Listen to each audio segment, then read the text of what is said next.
All right, most times in Nigeria, the more things change, the more they remain the same.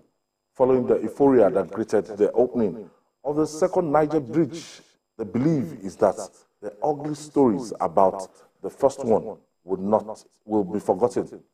The national president of Heavy Duty Drivers Association, Uchenna Nebuwa, has let it be known that members of the association and other drivers no longer use the second Niger Bridge due to security concerns. Nebuwa said the criminals have taken over the routes, including Obosi-Owerri axis of the road.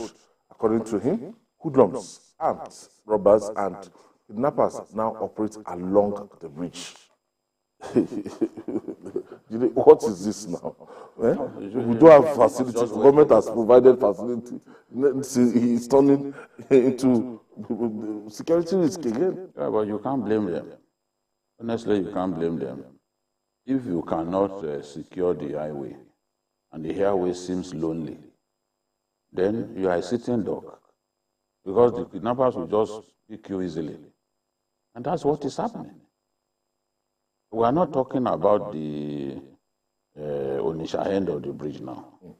It's towards the end. And this is where government has to do something. We can have motorized patrol. I still believe that motorized patrol is the best. Because if these kidnappers find out that you are staying at one spot, they will not operate in the area where you are. And when a vehicle is full of kidnappers, you may not even know until they park somewhere and start operating. This bridge is too expensive for us to have the kind of problem that we are having. In fact, apart from the Abuja-Kaduna-Kano highway, this is one road that costs the federal government so much money. Now, the people don't want to use it. And it's so, look at the travel time that it can save. It's so wide. You know? But nobody will risk his life if the place is not secure. We can now see that we were talking about how they were vandalizing the handrail, the fittings of the bridge the other day, around where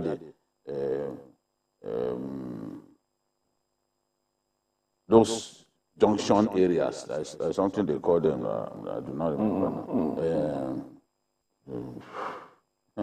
Okay, I'm not an engineer. But those fittings are being removed. They deliberately made the handrails concrete, because our old bridges, they usually vandalize the handrails.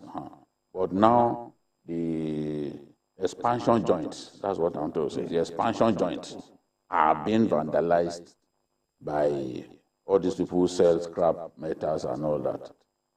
I can now see that it's because the place is lonely. That's why it has been difficult for those people to operate with reckless abandon. And the engineers who maintain the bridge are saying, well, it's not our job to provide security. And I agree. I agree. There's nothing they can do. If guys come down from a Sienna now and fire into the air, with the engineers stay? Nobody will stay now. Nobody wants to die. That's not their job. So it's terrible, but security has to be provided on that road. We can't spend all that money to construct a bridge that nobody wants to use. It's absolutely senseless. Doctor, I think whose responsibility should this be? Is the state government or the federal government? Between Delta State and Anambra State? Don't forget it's a federal road. Okay. But just like we've always argued, Nigerians are not interested in whose roads it is. It's for us to be able to have good roads to use. So also are Nigerians not interested in whose duty it is to provide security. What we want is the security. Now, when this bridge was going to be commissioned, it was done in a hurry, in the twilight of the last administration. So meant things were done hurriedly. There were no plans for other things surrounding the use of that bridge, including security. Because now we are complaining that security agencies are spread too thin. You don't have enough. And then there are now other creations where you need them to work. How do you do that? So, it then brings us back, if you ask me, to the issue of state police. Or a constitutional amendment that will allow for whether the state or regional security outfits to be properly armed in order to confront some of these challenges that we are having. You can't have a road that expensive and that useful in terms of travel time for us to hand it over to armed robbers, kidnappers. It shouldn't be. Whether it is the state that will help out, or it is the federal government that will find a solution, something must be done, and very quickly too. Otherwise, in another 1 year, that old bridge will not just be abandoned, it will be cannibalized. We saw what happened in Lagos, even where we had security. Why it's taking this long? Another 40 days of closure of Eco Bridge, though one side was announced. And why? Some guys went under the bridge and took out those irons holding the bridge together around the expansion joints, like Vicky pointed out. That's what happened in Lagos. So we should expect it to happen, because after stealing everything on the outside that we can see, what else will be left? It will be for them to take boats and go underneath and begin to cannibalize. So we must be able to do something.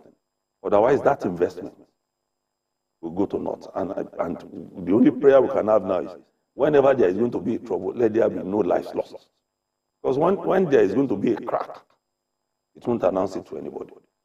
So, it's just a matter of call on the Inspector General of Police to actually look into that area. We can't have a big facility like that and it will be abandoned, or it will be left to hoodlums to make it their next home. It's saddening